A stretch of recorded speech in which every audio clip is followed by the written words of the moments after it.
Hi, welcome to the ninth tutorial of our Draw Sambar challenge. In this quick tutorial, I'm going to show you how to draw this realistic eye with butterfly using graphite pencil. So let's get started.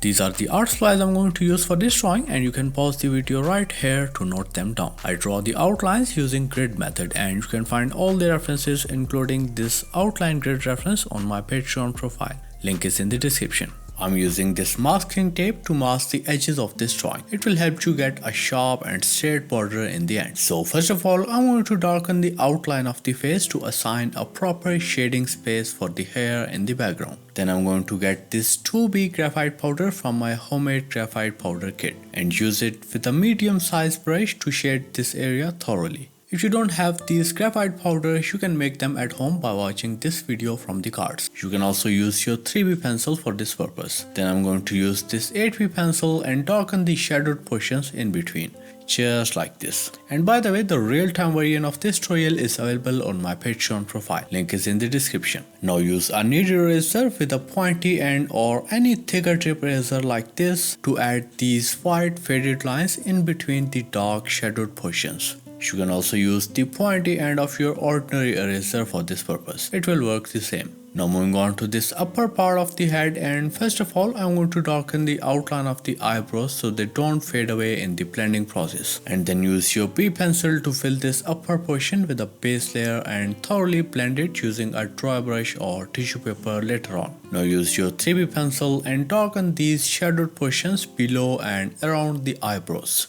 Then use your 8B pencil with a sharp tip and darken the eyebrows using this faded line technique, just like this. For this left portion of the eyebrow, you need to sharpen the pencil to a fine point in order to add these thin individual hair. Then use the same 8B pencil and maintain a lower angle like this and add these soft texture and spots for the freckles. Keep the pressure light for these spots and then use a small dry brush or blending stump to soften them. And in the end, use your knead eraser with a pointy end like this to add these light white dots and spots in between the dark ones. Moving on to the lower portion, and first of all I'm going to use this 8B pencil to darken the outline of the butterfly so it won't fade away in the blending process. And then I'm going to use this B pencil to fill this area with a base layer and blend it using a dry brush or tissue paper later on. Also darken the outline of the iris and eyelid before the blending process. Now I'm going to use this similar technique as I used for the upper portion and add these dark spots and texture for the freckles. Notice the freckles on the nose and below the butterfly are darker than the overall texture. And again blend it using a dry brush or blending stump later on. You can further darken some of the spots in between if they fade away in the blending process. Now I'm going to use the knead eraser with a pointy end to add these white spots in between. You can also use your sharp tip perfection eraser or mono zero eraser for these small and thin white lines and dots in between.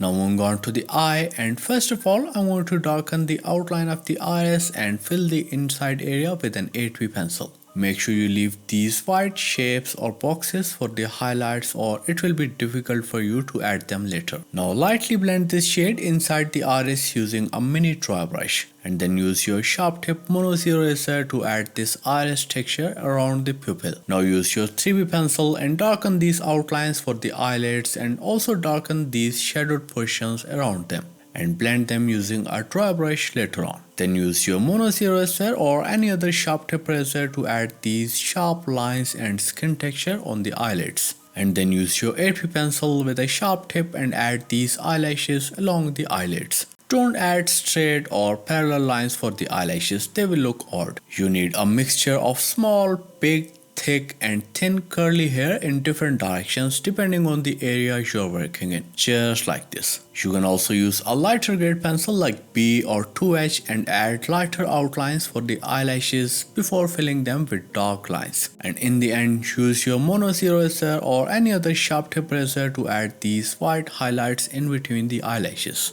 Now moving on to the butterfly, and first of all I want to erase these extra shades from these area inside. Then use your Polychromos 149 and fill these lower wings of the butterfly with a base layer. If you don't have Polychromos, you can use 351 from your Faber-Castell Classic color box. And for the upper wings, I'm going to use Polychromos 140 or 342 for Classic and fill it as a base layer. Now lightly extend the 149 towards the upper wings to merge it with 140. Okay, now use your 8B pencil and use this faded line technique to extend this black shades from the lower portion towards the middle, just like this. And then use this same 8B to darken this thick black outlines for the wings. And also add these thin, straight and branched black lines in between the wings. And in the end, use your Mono Eraser to lighten some of the blue color in between for the highlights. I'm going to repeat the exact same process for the left wing of the butterfly, obviously.